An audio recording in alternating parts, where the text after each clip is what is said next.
Dear students, now in this video clip, I want to explain about the magnetic field produced at a point on axis of a current loop. Yes, in previous video clip, already I have explained about the Biot-Savart law. Biot-Savart law it gives the magnetic field produced at a point due to the current element.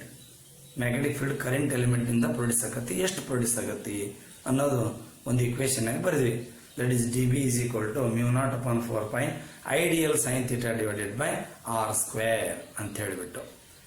ಇಲ್ಲಿ ಇದು 5 ಮಾರ್ಕಿನ question. ಈ video ಕ್ಲಿಪ್ನ ಭಾಳ important. ಭಾಳ ಪದೇ ಪದೇ ಇದನ್ನು video clip open ಮಾಡಿ ನೀವೇನು ಮಾಡ್ರಿ, ಫಾಲೋ ಮಾಡ್ರಿ, ಅಂದ್ರೆ ನಿಮಗೆ ಕ್ಲಿಯರ್ ಆಗ್ತದೆ point. Yes, no see this is the current loop. ಇದು ಕರೆಂಟ್ ಲೂಪ್. ಇದೆ ತಗೊಳ್ರಿ, ಇದು ಕರೆಂಟ್ ಲೂಪ್. ಇದು ಹೌದಾ? ಈಗ ಇದು ಬರೀ ಲೂಪ್ ಅಷ್ಟೇ. ಕರೆಂಟ್ ಫ್ಲೋ ಆದ ಕರೆಂಟ್ ಲೂಪ್. ಕರೆಂಟ್ ಫ್ಲೋ ಆಗಲಿಲ್ಲ ಕರೆಂಟ್ ಲೂಪ್ ಅಲ್ಲ. ಕರೆಂಟ್ ಫ್ಲೋ ಆಗಲ್ಲ ಮ್ಯಾಗ್ನೆಟಿಕ್ ಫೀಲ್ಡ್ ಬರಲ್ಲ. ಕರೆಂಟ್ ಫ್ಲೋ ಆದಾಗ ಮಾತ್ರ ಅದು ಕರೆಂಟ್ ಲೂಪ್. ಕರೆಂಟ್ ಲೂಪ್ ಅನ್ಬೇಕು ಅದಕ್ಕೆ. ಇವಾಗ ಇದು ಹಿಂಗೆ, ಆಕ್ಚುಲಿ ಹೀಗೆ ಕರೆಂಟ್ ಲೂಪ್ ಅಂದ್ರೆ ಹೀಗೆ ನಾವು 2 ಡೈಮೆನ್ಷನ್ ಹಿಂಗೆ ಡ್ರಾ ಮಾಡಿ ಈ ತರ. ಇದು R is the radius of the current loop. Now this is the axis. Axis ಅಂದ್ರೆ ಏನು? The line which is passing through the center of the loop and perpendicular to the plane of the loop. This is called what you say axis of the current loop. ಇದು axis, ಇದು y axis. axis ಮೇಲೆ ಒಂದು point P, ಅಲ್ಲಿ ಎಷ್ಟು magnetic field produce ಆಗುತ್ತೆ ಅನ್ನೋದ derivation ಇದು. ಹಾಗಾದ್ರೆ ಏನ್ ಯೂಸ್ ಮಾಡ್ತೇವೆ? Biot-Savart law ಯೂಸ್ ಮಾಡಿ ನಾವು ಹೇಳ್ತೇವೆ. Yes, P is the point on axis of the current loop at a distance x. Okay. Now AB and A dash B dash are the two opposite elements. These are the two opposite elements of length dl and dl dash. But they are equal. AB is equal to A dash B dash. ಅಂದ್ರೆ dl is equal to dl dash. ಅಂದ್ರೆ ಅವಾಗ ಏನಾಯ್ತದು? I into dl ಮಾಡಿದ್ರೆ ಏನಾಯ್ತು? Current element. Current direction important. This is very important. O is the center, R is the radius, P is the point at distance x. ಇವಾಗಲೇ the distance of the point and the line joining is said to be A. ಅದಕ್ಕಿಂತ ಮೊದಲು R ತಗೊಂಡಿದ್ವಿ. R ಏಕ confuse ಮಾಡ್ಕೋಬೇಡಲ್ಲಿ. ಇಲ್ಲಿ R radius of the loop, ಅಲ್ಲಿ R distance of the point Biot-Savart law ಹೇಳಿದಾಗ ಇಲ್ಲೇ distance of the point ಎಷ್ಟು? A. ಗಮನ ಇಟ್ಕೊಳ್ಳಿ. ನಾವು ಇವಾಗ ಲೈನ್ ಜಾಯಿನ್ ಮಾಡ್ತೀವಿ. ಆಕ್ಸಸ್ ಹಿಂಗೆ ಲೈನ್ ಜಾಯಿನ್ ಮಾಡ್ತೀನಿ, ಹೀಗೆ line join. Alpha is the angle between the line joining and the Axis of the current loop. ಸರಿ, ಅದ್ರ ಹೀಗಾಗ್ತದೆ. ಇದು ಹೀಗೆ ಲೈನ್ ಜಾಯಿನಿಂಗ್ ಆಗ್ತದೆ. ಈ ಕರೆಂಟ್ ಎಲಿಮೆಂಟ್ ಇಂದ ಮ್ಯಾಗ್ನೆಟಿಕ್ ಫೀಲ್ಡ್ ಹೆಂಗ್ ಪ್ರೊಡ್ಯೂಸ್ ಆಗುತ್ತಾ? ಮ್ಯಾಗ್ನೆಟಿಕ್ ಫೀಲ್ಡ್ ಕರೆಂಟ್ ಎಲಿಮೆಂಟ್ ಯಾವಾಗಲೂ ಲಂಬವಾಗಿರುತ್ತದೆ ಅಂತ ಯಾರು ಹೇಳಿದ? ಓವರ್ಸ್ಟೆಡ್ ಎಕ್ಸ್ಪೆರಿಮೆಂಟ್ ಹೇಳ್ದ. ಇದು ಯಾವಾಗಲೂ ಲೈನ್ ಜಾಯಿನಿಂಗಿಗೆ ಹಿಂಗ್ ಲಂಬವಾಗಿರುತ್ತದ. ಹಾಗಾದ್ರೆ ಇಲ್ಲಿನೂ ಲಂಬವಾಗಿರ್ತದ. ಅದಕ್ಕೆ ಇಲ್ಲಿ ಥೀಟಾ 90 ಡಿಗ್ರಿ ತಗೊಂತ ನಾವು ನೆಕ್ಸ್ಟ್. ಇದು ಕರೆಂಟ್ ಎಲಿಮೆಂಟ್, ಇದು line joining. Current element line joining ಎರಡು ಹಿಂಗ್ ಪರ್ಪೆಂಡಿಕ್ಯುಲರ್. ಟ್ಯಾಂಜೆಂಟ್ ಡ್ರಾ ಮಾಡ್ರಿ, ಲೈನ್ ಜಾಯಿನ್ ಮಾಡ್ರಿ, ಅದು ಈ ಕಡೆ ತಗೋರಿ, ಲೈನ್ ಜಾಯಿನ್ ಮಾಡ್ರಿ. ಇದೇನಂತ ಹೇಳ್ರಿ 90 ಡಿಗ್ರಿ ಇರ್ತದೆ. ಸರಿ, ಇವಾಗ ಇದು ಕೂಡ ಇದು ಹಿಂಗೇನಿರುತ್ತೆ, ಪರ್ಪೆಂಡಿಕ್ಯುಲರ್ ಇರ್ತದೆ. ಈ ಕರೆಂಟ್ ಎಲಿಮೆಂಟ್ ಇದು ಹಿಂಗ್ ಪರ್ಪೆಂಡಿಕ್ಯುಲರ್ ಇರುತ್ತೆ. ಇದು ಮ್ಯಾಗ್ನೆಟಿಕ್ ಫೀಲ್ಡ್, ಇದು dB magnetic field. Magnetic field produce at this point due to this element is dB. Same magnetic field produced at this point P along Pn, it is also same magnetic field dV. ಹೌದಾ? ಇಲ್ಲಿ figure ನೋಡ್ರಿ, ಇದು right angle triangle ಆಗುತ್ತೆ. ಅದಕ್ಕೆ a square is equal to r square plus x square. a square is equal to r square plus x square according to Pythagoras relation. a is equal to r square plus x square whole raised to 1/2. Sin alpha ಏನಾಗುತ್ತೆ? opposite side r, hypotenuse a. ಬರೋಣ. By Biot-Savart law, the magnetic field at P due to AB is equal to dl. ಇದರಿಂದ dV vector dV is equal to μ0/4π I vector dl cross vector A divided by AQ. ಅಲ್ಲೇ R ತಗೊಂಡಿದ್ವಿ, ಇಲ್ಲಿ A ತಗೊಳಕತ್ತೀವಿ. ಗಮನ ಬಿಟ್ಟು ಕೇಳ್ರಿ. Yes, magnitude, its magnitude is dV is equal to μ0/4π I dl sin theta divided by A square. ಇಲ್ಲಿ A ಬರುತ್ತಾ, ಅವಾಗ ಒಂದು A cancel ಆಗುತ್ತಾ, ಎ ಸ್ಕ್ವೇರ್ Biot-Savart law ಪ್ರಕಾರ. ಇಲ್ಲಿ theta 90 degree sine theta is equal to 1. ಥೀಟಾ ಅಂದ್ರೆ line joining ನೋಡ್ರಿ. ಇದು ಲೈನ್ ಜಾಯಿನಿಂಗ್, ಇದು current element. current element hinga, line joining hinga, they are perpendicular to each other. Theta is equal to 90 degree. Then dB is equal to mu naught upon 4 pi I dl upon a square. Equation number 1. It is along PM hingirodu. The magnetic field at P due to A dash B dash equal to dA dash. ಇದರಿಂದ same magnetic field ಬರುತ್ತಾ, same ಬರುತ್ತಾ. Yes, dB is equal to mu naught upon 4 pi I dl upon a square. Equation number 2 along PM. ಈಗ ನಾವೇನ್ ಮಾಡೋಣ, ಎರಡನ್ನು resolve ಮಾಡ್ಬಿಡೋಣ. ಈ component ಒಂದು component ಹಿಂಗೆ dB sin alpha, ಇನ್ನೊಂದು dB cos alpha. Here magnetic field dB resolved into two components, dB sin alpha, dB cos alpha, dB sin alpha for PM. This is the direction of it. Along PM, it is also resolved into two components, dB cos alpha, dB sin alpha. Okay, here dB cos alpha, they are equal and opposite, they cancel each other. dB cos alpha component. And remaining one dB sin alpha, this dB sin alpha, and this dB sin alpha. Total it is 2 dB sin alpha. Yes. The magnetic field at P due to the opposite elements, E element in the series, dB dash is equal to 2 dB sin alpha. Equation number 3. ಇದು opposite element ಇಂದ ಮಾತ್ರ. ಅಂದ್ರೆ ಪೂರ್ತಿ current loop ನಿಂದ ಎಷ್ಟು percent ಆಗುತ್ತಾ?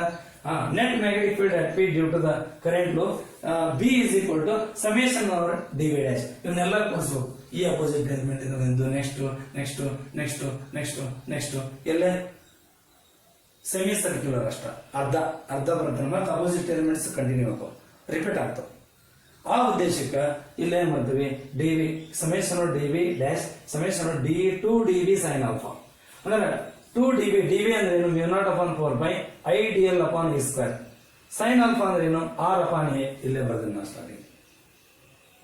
Then B is equal to mu naught upon 4 pi I into R ಅಷ್ಟ ಉಳಿತು, divided by a cube ಆಯ್ತು. ಇಲ್ಲಿ ಸಮೇಶನ್ ಓವರ್ 2dl ಅಂದ್ರೆ ಡಿಎಲ್ ಮಾತ್ರ ಸಮೇಶನ್ ಸಂಬಂಧಪಟ್ಟಿದ್ದು, ಇಂದ ಯಾವುದಿಲ್ಲ. ಕರೆಂಟ್ ವೇರಿಯೇಷನ್ ಆಗಿಲ್ಲ, ಆ ರೇಡಿಯಸ್ ಅಷ್ಟೇ ಇರ್ತೈತಿ, ಲೆಂತ್ ಎಲಿಮೆಂಟ್ ಅಷ್ಟೇ ಚೇಂಜ್ ಆಕಾವು. Summation length of the element ಅಷ್ಟ. ಸಮೇಶನ್ ಓವರ್ 2dl ಅಂದ್ರೆ ಸೆಮಿ ಸರ್ಕ್ಯುಲರ್ ಪಾತ್ ರಿಪೀಟ್ ಆಗಿದಾಗ total it is circumference 2 pi r. ಎಲ್ಲ ಲೆಂತ್ ಅಂತಂದ್ರೆ circumference. Now B is equal to mu naught upon 4 pi 2 pi I r square. A ಅಂದ್ರೆ ಎಷ್ಟು, r square plus x square raised to 1 by 2. r square plus x square whole raised to 1 by 2 whole raised to 3. Again mu naught upon 4 pi 2 pi I r square divided by r square plus x square whole raised to 3 by 2. This is magnetic field. This is said to be magnetic field at this point. The magnetic field at this point due to the current element here, once again that expression is written here, mu naught upon 4 pi 2 pi I r square divided by r square plus x square whole raised to 3 by 2. Now direction is like this. Suppose current reverse ಆಯಿತು ಅಂದ್ರೆ ಈ current direction ಗೆ ಹೀಗಿರುತ್ತೆ magnetic field. Suppose current reverse ಆದ್ರೆ magnetic field ಹಿಂಗೆ ಬರುತ್ತೆ. ಇದನ್ನ already ನಾನು ಎಕ್ಸ್ಪ್ಲೈನ್ ಮಾಡಿದ್ದೀನಿ. ಯಾವಾಗ ಓವರ್ ಸ್ಟಡಿ ಎಕ್ಸ್ಪೆರಿಮೆಂಟ್ ಹೇಳುವಾಗ ನಾನು ಏನ್ ಮಾಡಿದ್ದೀನಿ, ಈ ಪಾಯಿಂಟ್ ಅನ್ನು ಎಕ್ಸ್ಪ್ಲೈನ್ ಮಾಡಿದ್ದೀನಿ. ದಿಸ್ ಡೆರಿವೇಶನ್ ಸಿಂಪಲ್ ಅದ. ಈ ಬೋರ್ಡ್ ಮೇಲೆ ಎಷ್ಟದ ಇಷ್ಟು ಬರೆದ್ರೆ ಸಾಕು ಎಕ್ಸಾಮ್ ನಲ್ಲಿ. ಈ ಬೋರ್ಡ್ ಮೇಲೆ ಇದ್ದದ್ದಷ್ಟ. ಇಮೇಜ್ ಕೂಡ ಕಳಿಸಿದ್ದೀನಿ ನಾನು. ಇದ್ರ ಇಮೇಜ್ ಕೂಡ ನಾನು ಏನ್ ಮಾಡ್ತೀನಿ, ಕಳಿಸ್ತೀನಿ. ಆ ಇಮೇಜ್ ನೋಡ್ಕೊಂಡು ಈಸಿಯಾಗಿ ಬರೀಬಹುದು ನೀವು. ಹೌದಾ? ಇದು this is for 5 mark question. Yes, magnetic field produce at point. ನಾವು ನಂಬರ್ ಆಫ್ ಟರ್ನ್ಸ್ ಜಾಸ್ತಿ ಆದ್ರೆ ಅದಕ್ಕೆ ನಾವೇನಂತೀವಿ, ಕಾಯಿಲ್ ಅಂತೀವಿ. ನಂಬರ್ ಆಫ್ ಟರ್ನ್ಸ್ ಜಾಸ್ತಿ ಆದ್ರೆ ಕಾಯಿಲ್ ಅಂತೀವಿ. ಕಾಯಿಲ್ ಆದಾಗ suppose it is the number of turns is you said to be n. Number of turns 2 ಅಥವಾ 2ಕ್ಕಿಂತ ಹೆಚ್ಚಾದ್ರೆ ನಾವೇನಂತೀವಿ, ಅದಕ್ಕೆ ನಾವು ಕಾಯಿಲ್ ಅಂತ. ಅವ ನಾವು ಲೂಪ್ ಅನ್ನಂಗಿಲ್ಲ. ಈಗ ಲೂಪ್ ಅಂತೀವಿ. ಒಂದ ಟರ್ನ್ ಇದ್ರೆ ಲೂಪ್ ಅಂತೀವಿ. ಅಕಸ್ಮಾತ್ ನಂಬರ್ ಆಫ್ ಟರ್ನ್ಸ್ ಬಂದ್ರ ಅದಕ್ಕೆ ಏನಂತ ಹೇಳ್ತೀವಿ, ಕಾಯಿಲ್ ಅಂತೀವಿ. ಸಪೋಸ್ 2 ಇತ್ತಪ್ಪ, n is equal to 2. 3 ಇತ್ತು, n is equal to 3. 4 ಇತ್ತು, n is equal to 4. Okay, n is equal to 5, like that. In general you said to me n you have to write. ನಾ ಏನ್ ಬರೀತೀನಿ, n ಬರೆದು. This is for coil. This is for coil. n turns magnetic field produced at a point on axis mu naught upon 4 pi 2 pi n I r square divided by r square plus x square whole raised to 3 by 2. ಇದು for coil, this is for loop. ಇದು for loop. Loop ಅಂದ್ರೆ n is equal to 1. ಇದರ ಪ್ರಕಾರ n is equal to 1. n equal to 1 ತಗೊಂಡ್ರೆ 2 pi I r square divided by r square plus x square whole raised to 3 by 2 ಬರುತ್ತೆ. Coil ಅಂದ್ರೆ 2 ಅಥವಾ 2ಕ್ಕಿಂತ turns ಜಾಸ್ತಿ ಇದ್ರೆ ಅದಕ್ಕೆ ನಾವೇನಂತ ಹೇಳ್ತೀವಿ, ಕಾಯಿಲ್ ಅಂತ ನಾವು ಹೇಳ್ತೀವಿ. Thank you. My dear students, you already discussed about the magnetic field produced at a point on axis of the current loop. That expression for the current loop B is equal to mu naught upon 4 pi 2 pi I r square divided by r square plus x square raised to 3 by 2. What is I? Strength of the current flow through the current loop.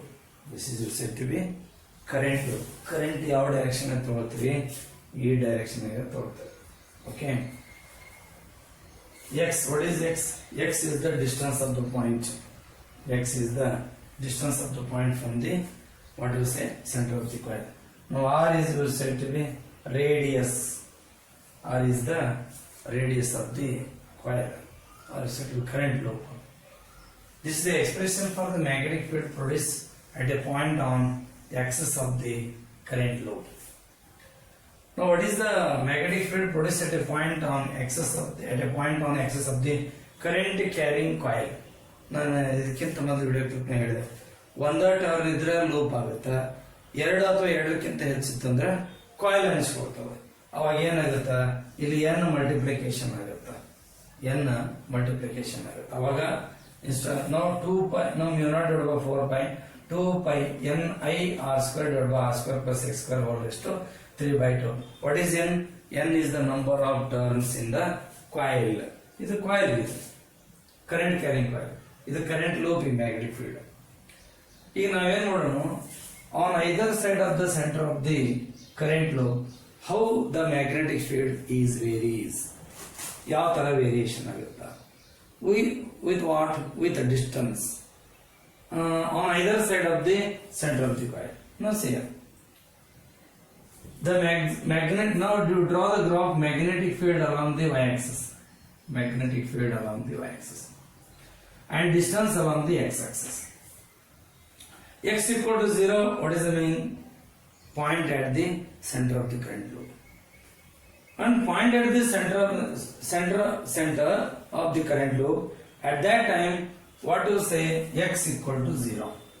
ಇಲ್ಲಿ x 0 ಮಾಡಿದೆ ಅಂದ್ರೆ b is equal to mu naught upon 4 pi 2 pi ಅವಾಗ ಏನಾಗುತ್ತೆ, I r square divided by r square is 0 ಆಗುತ್ತೆ, r square whole raised to 3 by 2 ಆಗುತ್ತೆ.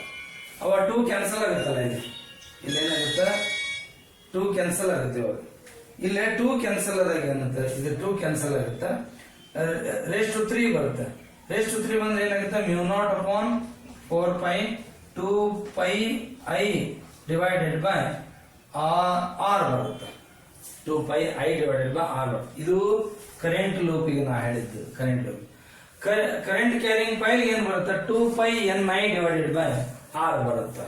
ಯಾವುದು, magnetic field at the centre of the current loop. ಇಲ್ಲೇ ಅತಿ ಹೆಚ್ಚಿರುತ್ತೆ, maximum ಇರುತ್ತೆ. On either side ಏನಾಗ್ತಾ ಹೋಗುತ್ತೆ, ಆನ್ ಅದರ್ ಸೈಡ್ ಡಿಕ್ರೀಸ್ ಆಗ್ತಾ ಹೋಗುತ್ತೆ. ಸೆಂಟರ್ನೊಳಗ ಮ್ಯಾಕ್ಸಿಮಮ್ ಇರುತ್ತೆ. ಅದು ಕರೆಂಟ್ ಲೂಪರೇ ಇರಲಿ, ಕರೆಂಟ್ ಕ್ಯಾರಿಂಗ್ ಕಾಯಿಲರೇ ಇರಲಿ, ಅಲ್ಲಿ ಮ್ಯಾಗ್ನೆಟಿಕ್ ಫೀಲ್ಡ್ ಏನಿರ್ತದೆ ಮ್ಯಾಕ್ಸಿಮಮ್ ಇರುತ್ತೆ. Okay, thank you my dear students. Now in this video clip, the very important law, that is the Ampere circuit law, asked in the examination. It is 1 mark or 2 mark question.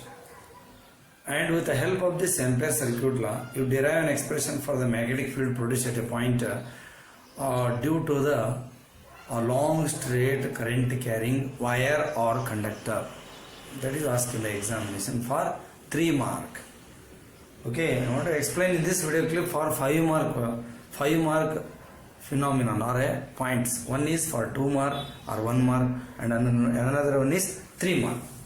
Now Ampere circuit law, now see here. Suppose this is the conductor. This is the conductor. Now I is the current flow through the conductor. Now area, this is a small closed surface area. Now what is the statement of the Ampere circuit law? The Ampere circuit law states that the line integral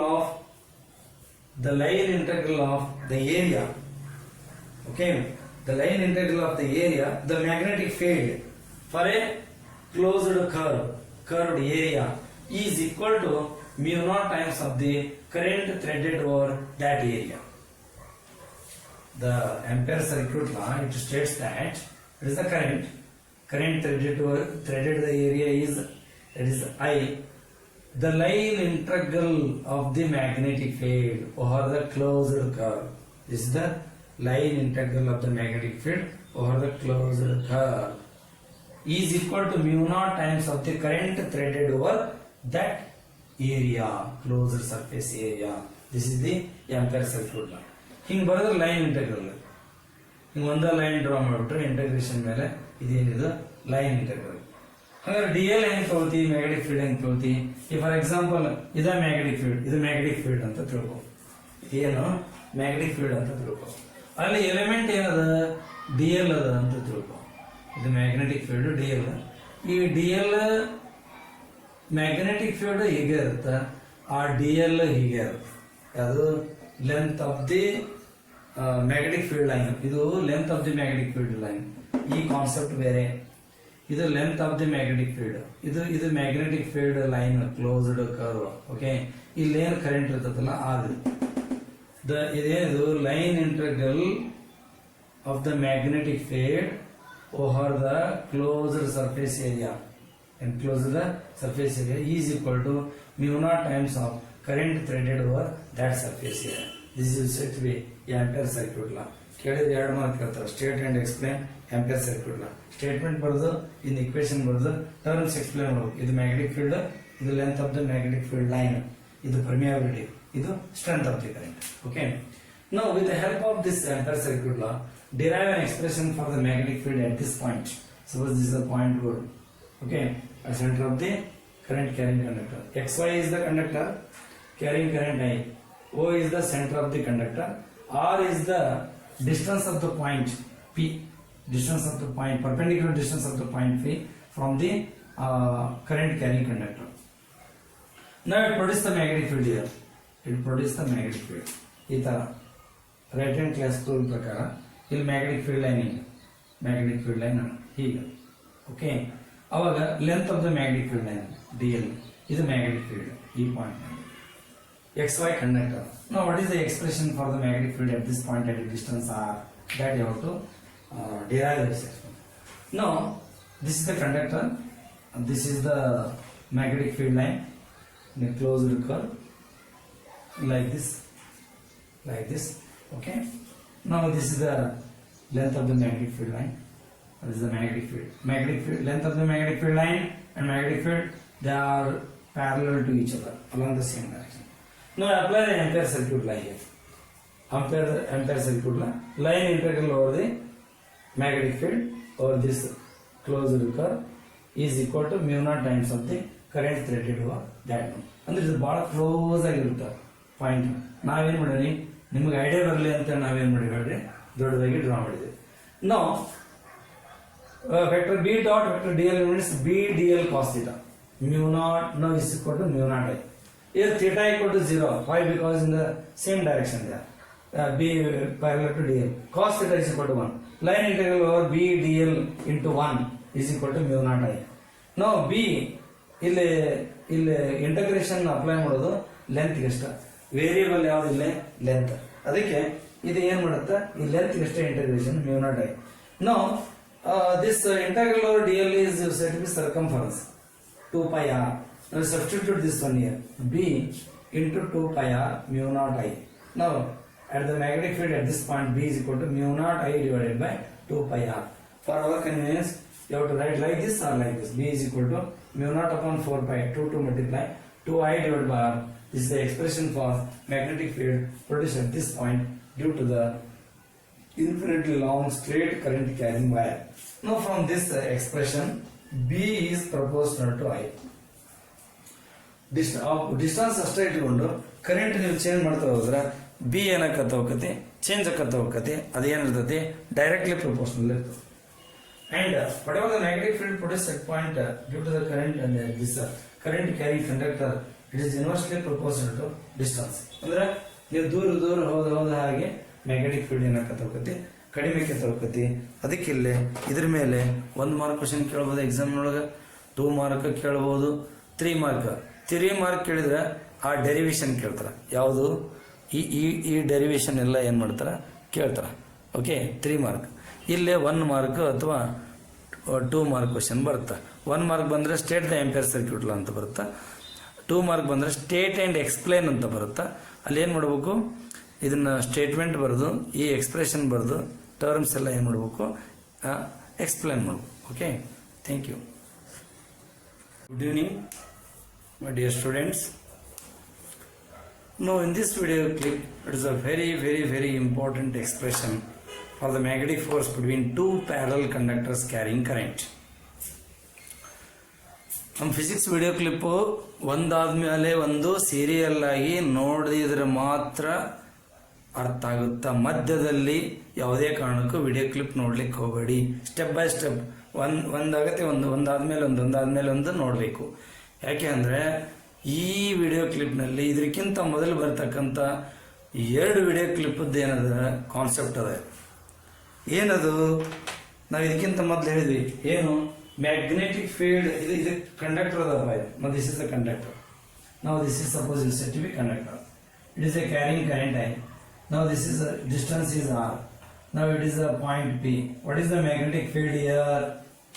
already that point is explained here in previous video clip, right? Now see that magnetic field is equal to mu naught upon 4 pi to I divided by R. You got here with the help of Ampere circuit law. You derive that expression. ಇದಕ್ಕಿಂತ ಮೊದಲೇ ನಾವು expression derive ಮಾಡಿದೀವಿ. ಆಮೇಲೆ current carrying conductor magnetic field ನಾಗ ಇಡ್ತೀರಿ ಅಂತ ತಿಳ್ಕೊಳ್ಳಿ. ಇದು ನಾ ಹೇಳಿದ್ದೆವು, ಈ point magnetic field produced at a point due to the current carrying infinitely long straight current carrying conductor. ಇದು ಎಷ್ಟು ಮ್ಯಾಗ್ನೆಟಿಕ್ ಫೀಲ್ಡ್ ಪ್ರೊಡ್ಯೂಸ್ ಆಗುತ್ತೆ ಅಂತ ಡಿರೈವ್ ಮಾಡಿದ್ವಿ. ನಾವು ಏನು ಯೂಸ್ ಮಾಡಿದ್ವಿ? ಆಂಪಿಯರ್ ಸರ್ಕ್ಯೂಟ್ ಲಾ. ಹೌದಾ? ಇನ್ನೊಂದು ಕಾನ್ಸೆಪ್ಟ್ ಬಂತು ಇದಕ್ಕಿಂತ ಮೊದಲು beginning. when a current carrying conductor is placed in the magnetic field, what is the magnetic force act on this one? That magnetic force F is equal to B into I into L into sin theta. ಈ concept ಅದಲ್ಲ, ಇದು ಒಂದು ಎರಡನ್ನು ನಾವು concept ತಗೊಂಡು equation derive ಮಾಡಬೇಕು. ಏನದು? ಈಗ ಒಂದು ಕರೆಂಟ್ ಕ್ಯಾರಿಂಗ್ ಕಂಡಕ್ಟರ್ ಇರುತ್ತೆ, ಎಸ್. ಇಲ್ಲಿ ಇನ್ನೊಂದು ಕರೆಂಟ್ ಕ್ಯಾರಿಂಗ್ ಕಂಡಕ್ಟರ್ ಇರುತ್ತೆ. 2 ಕಂಡಕ್ಟರ್ ಹೇಗಿದೆ? ಪ್ಯಾರಲಲ್ ಇದೆ. ಇದ್ರೊಳಗೂ ಕರೆಂಟ್ ಫ್ಲೋ ಆಗಬೇಕು, ಇದ್ರಾಗೂ ಕರೆಂಟ್ ಫ್ಲೋ ಆಗಬೇಕು. ಒಂದ್ರಾಗ ಕರೆಂಟ್ ಫ್ಲೋ ಇನ್ನೊಂದ್ರಾಗ ಕರೆಂಟ್ ಫ್ಲೋ ಆಗೋದಿಲ್ಲ ಅಂದ್ರೆ ಬರಲ್ಲ. Both are carrying a current. Parallel conductors carrying a current. Sorry, set to be currents here today. ಇದ್ರೊಳಗೂ ಕರೆಂಟ್ ಫ್ಲೋ ಆಗಬೇಕು, ಇದ್ರೊಳಗೆ ಎರಡರೊಳಗೂ ಫ್ಲೋ ಆಗ ಕರೆಂಟ್. ಈ ನೋಡಿದ್ವಿ, ಎರಡು P and Q are the 2 current carrying conductors. Now straight conductors. They should be placed in parallel apart at a distance d. ಹೌದಾ? Now x and y are the points. X is point on P, y is point on Q. These are the 2 points here. Distance between these two is d. I1 is the current flow through the one conductor P, and I2 is the current flow through the another conductor Q. They are parallel. Now L is the length of the each conductor. Now what happens? You see here. ಈಗ ನಾವೇನ್ ಮಾಡಬೇಕು? ಇದು ಇಲ್ಲ ಅಂತ ತಿಳ್ಕೊಂಡ್ಬಿಡ್ಬೇಕು. ಇದು ಇಲ್ಲ, ಇದರಿಂದ ಇಲ್ಲಿ ಮ್ಯಾಗ್ನೆಟಿಕ್ ಫೀಲ್ಡ್ ಪ್ರೊಡ್ಯೂಸ್ ಆಗುತ್ತೆ. ಹೌದಾ? ಆಮೇಲೆ ಆ ಮ್ಯಾಗ್ನೆಟಿಕ್ ಫೀಲ್ಡ್ ನೊಳಗೆ ಈ ಕಂಡಕ್ಟರ್ ತಗೋತೀವಿ, ಅವಾಗ ಇದ್ರ ಮೇಲೆ ಫೋರ್ಸ್ ಆಕ್ಟ್ ಆಗುತ್ತೆ. ಮೊದ್ಲು ಏನ್ ಮಾಡ್ತೀವಿ? ಇದ್ರೊಳಗೆ ಕರೆಂಟ್ ಹೋಗುತ್ತೆ, ಇಲ್ಲಿ ಮ್ಯಾಗ್ನೆಟಿಕ್ ಫೀಲ್ಡ್ ಪ್ರೊಡ್ಯೂಸ್ ಆಗುತ್ತೆ. ಇದು ಇಲ್ಲ ಅಂತ ತಿಳ್ಕೊಡ್ರಿ, ಇಲ್ಲ. ಆ ಮ್ಯಾಗ್ನೆಟಿಕ್ ಫೀಲ್ಡ್ ಅಲ್ಲಿ ಇರ್ತದೆ, B1 ಇರ್ತದೆ. ಆ B1 ಮ್ಯಾಗ್ನೆಟಿಕ್ ಫೀಲ್ಡ್ ಒಳಗೆ ಈ ಕಂಡಕ್ಟರ್ ತಗೊಂಡ ತಕ್ಷಣ ಇದ್ರ ಮೇಲೆ ಫೋರ್ಸ್ ಆಕ್ಟ್ ಆಗುತ್ತೆ. ಅದು ಯಾವುದು? F1.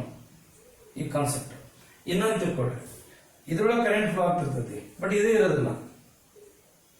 ಅವಾಗ ಏನಾಗುತ್ತೆ? ಇದರಿಂದ ಇಲ್ಲಿ ಮ್ಯಾಗ್ನೆಟಿಕ್ ಫೀಲ್ಡ್ ಪ್ರೊಡ್ಯೂಸ್ ಆಗುತ್ತೆ. ಎಷ್ಟು? B2. ಈ ಕಂಡಕ್ಟರ್ ಇದರಲ್ಲಿ ಇಟ್ಟಾಗ ಅದ್ರ ಮೇಲೆ ಫೋರ್ಸ್ ಆಕ್ಟ್ ಆಗುತ್ತೆ. ಅದು ಯಾವುದು? F2. ಹೀಗೆ ನಾನು ಐಡಿಯಾಸ್ ಹೇಳಿದೆ ನಾನು ಬಿಗಿನಿಂಗ್. ನೀವು ಹೆಂಗೆ ಒಂದು ಅಬ್ಸೆಂಟ್ ಮಾಡಿ ಒಂದರಿಂದ ಮ್ಯಾಗ್ನೆಟಿಕ್ ಫೀಲ್ಡ್ ಪ್ರೊಡ್ಯೂಸ್ ಮಾಡಿ ಅದ ಮ್ಯಾಗ್ನೆಟಿಕ್ ಫೀಲ್ಡ್ ಒಳಗೆ ಇನ್ನೊಂದು ಕಂಡಕ್ಟರ್ ತಗೊಳ್ಬೇಕು. Yes fine okay. ಈಗ ಕ್ಯೂ ಇಲ್ಲ ಅಂತ ತಿಳ್ಕೊಂಬಿಡಿ, ಇದು ಇಲ್ಲ. ಈಗ the magnetic field produce at Y, ಇಲ್ಲಿ ಇದು ಇಲ್ಲ, ಇಲ್ಲಿ ಮ್ಯಾಗ್ನೆಟಿಕ್ ಫೀಲ್ಡ್ ಪ್ರೊಡ್ಯೂಸ್ ಆಗುತ್ತೆ B1 due to P is B1 μ0 divided by 4 pi 2 I1 divided by D according to this one. ಇದ್ರೊಳಗೆ ಎಷ್ಟು ಕರೆಂಟ್ ಪಾಸ್ ಆಗುತ್ತೆ ಅದನ್ನು ತಗೋಬೇಕಿಲ್ಲ. ಮ್ಯಾಗ್ನೆಟಿಕ್ ಫೀಲ್ಡ್ B1 ಬಂತಾ ಇಲ್ಲ. Now the conductor Q is placed here in this magnetic field perpendicular to this in this direction. Force act on Q by P. ಅವಾಗ force act on Q by P. F1 is equal to ಇದ್ರ ಪ್ರಕಾರ BIL sin theta. B1 ಅಲ್ಲಿರೋ magnetic field B1. ನಾವು ತಗೊಳ್ಳೋ conductor Q ಅದ್ರಾಗಿರೋ current ತಗೋಬೇಕು. ಸರಿಯಾಗಿ observe ಮಾಡಿ, ವಿಡಿಯೋ ಕ್ಲಿಪ್ ಮತ್ತೊಂದು ಸರ್ತಿ ನೋಡ್ಕೊಳ್ಳಿ, ಕ್ಲಿಯರ್ ಆಗ್ಬಿಡುತ್ತೆ. ಇದರಿಂದ ಪಡಿಸಿರೋ ಮ್ಯಾಗ್ನೆಟಿಕ್ ಫೀಲ್ಡ್ B1, ಈ ಮ್ಯಾಗ್ನೆಟಿಕ್ ಫೀಲ್ಡ್ ತಗೊಂಡ ಕಂಡಕ್ಟರ್ Q ಅದ್ರಾಗಿರೋ ಕರೆಂಟ್ ಆಯ್ತು ಅಂಡ್ L sin theta. ಈ ಮ್ಯಾಗ್ನೆಟಿಕ್ ಫೀಲ್ಡ್ ಹಿಂಗಿರ್ತದ, ಮ್ಯಾಗ್ನೆಟಿಕ್ ಫೀಲ್ಡ್ ಹಿಂಗ್ ಪ್ರೊಡ್ಯೂಸ್ ಆಗುತ್ತೆ. ಅವಾಗ ಕಂಡಕ್ಟರ್ ಪರ್ಪೆಂಡಿಕ್ಯುಲರ್ ಇರ್ತದೆ, ನಾವು ಕಂಡಕ್ಟರ್ ಇಟ್ಟದ್ದು ಪರ್ಪೆಂಡಿಕ್ಯುಲರ್ ಇರ್ತದೆ. Then theta is 90 degree, sin theta is equal to 1. ಅವಾಗ ಏನಾಗುತ್ತೆ, F1 is equal to μ0 4 pi 2 I1 divided by D. ಇದನ್ನ ನಾನು ಸಬ್ಸ್ಟಿಟ್ಯೂಟ್ ಮಾಡಿದೆ B1 ಅನ್ನ. I2 L into 1 sin theta is 1. Now F1 is equal to μ0 divided by 4 pi 2 I1 into I2 divided by D into L. Equation number 2. ಇದು force act on Q by P ಇದು. ಸರಿ, next ಹೋಗೋಣ. ಈಗ ಇದು ಇರೋದಿಲ್ಲ ಅಂತ ತಿಳ್ಕೊಂಡ್ಬಿಡೋಣ. Magnetic field produce at X, ಇಲ್ಲಿ ಮ್ಯಾಗ್ನೆಟಿಕ್ ಫೀಲ್ಡ್ ಪ್ರೊಡ್ಯೂಸ್ ಆಗುತ್ತೆ ಡ್ಯೂ ಟು Q, ಇದರಿಂದ ಬರ್ತದೆ, ಅಥವಾ ಬೈ Q. ಡ್ಯೂ ಟು ಅಥವಾ this is said to be by Q. ಹಾಗೆ ಎಷ್ಟು ಪ್ರೊಡ್ಯೂಸ್ ಆಗುತ್ತೆ. B2 is equal to μ0 upon 4 pi 2 I2 divided by D. ಇದರಿಂದ ಮ್ಯಾಗ್ನೆಟಿಕ್ ಫೀಲ್ಡ್ ಪ್ರೊಡ್ಯೂಸ್ ಆಗುತ್ತಲ್ಲ, ಇದರಾಗಿರೋ ಕರೆಂಟ್ ಬಿಡಬೇಕು divide by D. Equation number 3. ಇಲ್ಲಿ magnetic field B2 ಬಂತು, ಇವಾಗ ಇದಿಲ್ಲ, ಮೊದಲಿಗಿಲ್ಲ ಅಂತ ತಿಳ್ಕೊಳ್ಳಿ. ಈಗ ನಾವು ಪ್ಲೇಸ್ ಮಾಡ್ತೇನೆ ನಾನು B. ಅವಾಗ ಏನಾಗುತ್ತಾ, ಇಲ್ಲ ಮ್ಯಾಗ್ನೆಟಿಕ್ ಫೀಲ್ಡ್ ಏನಾಗುತ್ತಿಲ್ಲ, B2 is equal to μ0 divided by 4 pi 2 I2 divided by D ಆಯ್ತಾ. ಈಗ ಇದು ಇಟ್ಮೇಲೆ ಇದನ್ನ ತೊಗೊಂಡು force act on P by Q. ಅವಾಗ F2 is equal to ಏನಾಗ್ತದ, B2 I1 L sin theta. Theta again it is 90 degree. Okay, B2 substitute ಮಾಡಿ μ0 divided by 4 pi 2 I2 D divided by D I1 L ಇದು 1. Then F2 is equal to μ0 upon 4 pi 2 I1 ಮತ್ತೆ ಬರೋದು I1 into I2 divided by D into L. Equation number 4. From equation number 2 and equation number 4 observe ಮಾಡಿ, ಇದು equation number 4. ಇದು force act on P by Q. ಇದು force act on Q by P. ಇದು force act on P by Q. Now observe these two equation. F1 F2 they are equal. F1 equal to F2 equal to μ0 upon 4 pi 2 I1 into I2 divided by D into L. ಇದು total length ಮೇಲೆ act ಆಗ್ತಕ್ಕಂಥ force. ಈಗ ನಾ ಏನ್ ಮಾಡೋಣ, force per unit length ಬರೋಣ. ಸರಿ, force per unit length ಅಂದ್ರೆ ಟೋಟಲ್ ಲೆಂತ್ ಮೇಲೆ ಎಷ್ಟು ಫೋರ್ಸ್ ಆಕ್ಟ್ ಆಗುತ್ತೆ divided by that length. FL is equal to FL is F1 divided by L is equal to F2 divided by L. ನೀವು ಇದನ್ನ ತಗೊಳ್ರಿ, L cancel ಆಗುತ್ತಾ, L cancel ಆಗುತ್ತಾ. ಅವಾಗ ಏನಾಗುತ್ತೆ, ಇಲ್ಲ L ಈ ಕಡೆ ತಗೊಂಡ್ರಲ್ಲ, L ಈ ಕಡೆ ತಗೊಂಡ್ರಿ, ಅವಾಗ ಉಳಿದಿದ್ದೇನು μ0 upon 4 pi 2 I1 into I2 divided by D. It is the expression for the force per unit length between the two parallel current carrying conductor. Okay, now they should be in parallel. ಇವು ಏನಿರ್ಬೇಕು, parallel ಇರಬೇಕು. This expression shows equation number 4 and equation number 2. Two current carrying conductor, they are parallel, placed in parallel. The mutual force between these two conductors, they are equal and opposite. ಎರಡು ಏನಿರ್ತವ್ರಿ, magnitude ನೊಳಗ equal ಇರುತ್ತೆ, ಎರಡು force equal ಇರುತ್ತೆ. ಸರಿ, ಈಗ ಎರಡು conductor ಇದೆ, parallel ಇದೆ, ಸೇಮ್ ಡೈರೆಕ್ಷನ್ ಕರೆಂಟ್ ಫ್ಲೋ ಆಗ್ತಾ ಇದೆ. ದೇ ಶುಡ್ ಬಿ ಅಟ್ರಾಕ್ಟ್ ಆಗ್ತಾವ. ಸರಿ, ಇನ್ನೊಂದು ಪಾಯಿಂಟ್ ಬರುತ್ತೆ. ಇಲ್ಲಿ ಕಂಡಕ್ಟರ್ ಅದ, ಇನ್ನೂ ಒಂದು ಕಂಡಕ್ಟರ್ ಅದ. They are parallel conductors, but the current flow through these two conductors they are in opposite direction, I1 and I2. Now they are repel each other. They repel each other. Current same direction flow ಆತು attract ಆಗ್ತಾವ. ಒಂದ್ರೊಳಗೆ reverse ಆಗಲಿ current. They repel each other. This is the very important expression for the force between the two current carrying conductors placed in parallel apart at a distance. Okay, thank you.